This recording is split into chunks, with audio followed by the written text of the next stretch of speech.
अरे कहाँ है फौजी? अरे कहाँ तुम्हारा डॉक्टर? हम तो तुमके तोदत तोदत हम परेशान हो गई बनी।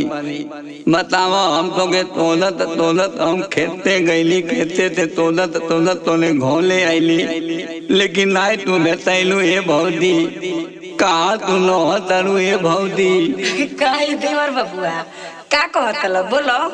अरे ये कौन है तुम्हारा हाथ ताले खातिर हम परेशान रहतनी ए भौजी।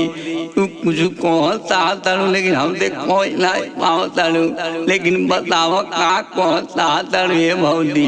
अरे ये देवर जी ये कोई चाहतनी सुनो तनी, बहुत बड़ा स्कूल में पढ़ाई करत तनी कुछ हमको बता दी। अच्छा चल हम बताए, लेकिन तू पूछो तब न हम बताई। ठीक है पूछा तनी।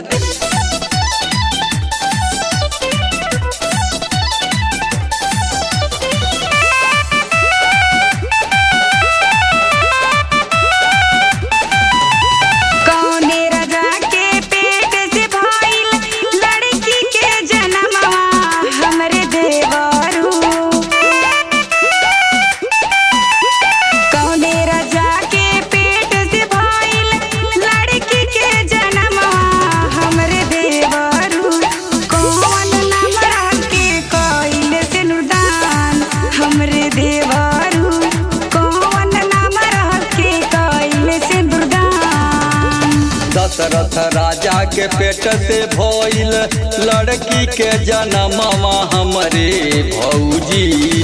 दशरथ राजा के पेट से भइल लड़की के जनमवा हमरी भौजी।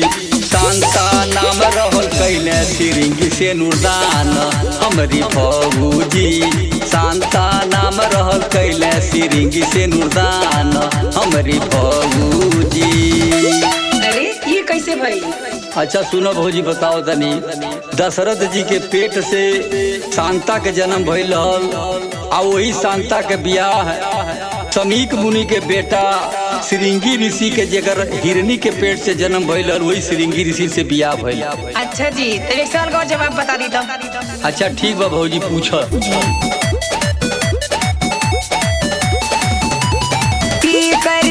कर भइल बाटे घड़ीला से जनमवा हमरे देवरू।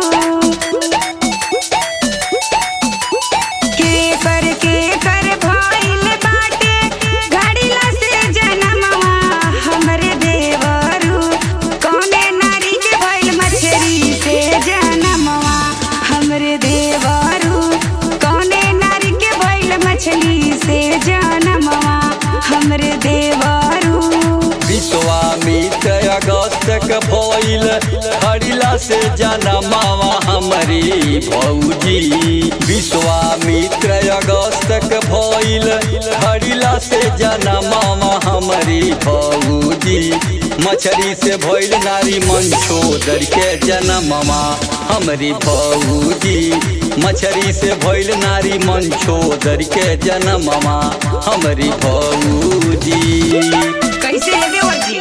ऐसन बात बा, विश्वामित्र जी और अगस्त मुनि के जन्म में भौजी घड़ीला से भइल रहल। आ मंछोदरी के जन्म जौन बा मछली के पेट से भइल रहल। आ उस समय में मत्स्यगंधा नाम रहल। तो पराशर मुनि से जब संबंध भइल तो मंछोदर नाम पड़ल। और महाभारत के राजा शंतनु से जब बियाह भइल तो वह सत्यवती नाम उनकर पड़ल रहल। कौने राजा के रहली करुण नारी सगरो रहली बाजिन हमरे देवरू। कौने राजा के रहली करुण नारी सगरो रहली बाजिन हमरे देवरू।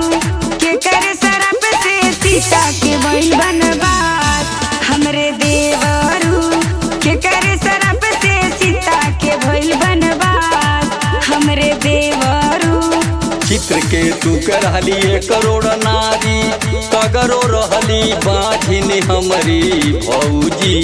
चित्र के तू के रहली 1 करोड़ नारी सगरो रहली बाझिन हमरी भौजी।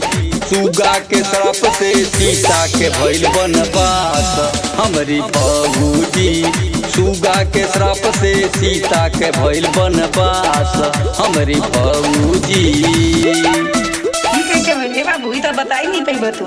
अच्छा ठीक बा। राजा चित्रकेतु के 1 करोड़ नारी रहली है भौजी, लेकिन पूरा का पूरा बाझिन रहली और सुगा के श्राप से सीता जी के वनवास भइल रहल। सीता जी जब अपने नैहरे रहली तो एक पेड़ पर सुगा सुगिन आपस में बतियावत रहना कि सीता जी के बियाह भगवान राम से हुई। तो सीता जी सुग्गी के पकड़वा के पिंजरा में बंद कर दिली। उस समय में सुग्गी गर्भवती रहल। 2-4 दिन के बाद सुग्गी के मृत्यु हो गई। वह सुगा श्राप दिया कि जा तू जौन समय में गर्भवती रहबू त्रेता युग में, आज जब भगवान राम तो के वनवास करी है। यह एक उत्तर है भौजी। अरे बाबू तू रौरे तो बहुत समझदार बानी।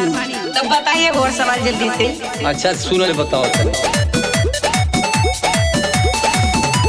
सुगा सुगी अगला जन्म में कहवा लिहल जनमवा हमरे देवरू। सुगा सुगी अगला जन्म में कहवा लिहल जनमवा हमरे देवरू। का भइले देब हमरा से बतलाई हमरे देवरू। का भइले देब हमरा से बतलाई हमरे देवरू। अगला जन्म में सुगा सुगी अवध में लिहल जनमवा हमरी भौजी। अगला जन्म में सुगा सुगी अवध में लिहल जनमवा हमरी भौजी। लाल बहादुर सोना कहे वो भइल धोबी धोबिनी हमरी भौजी।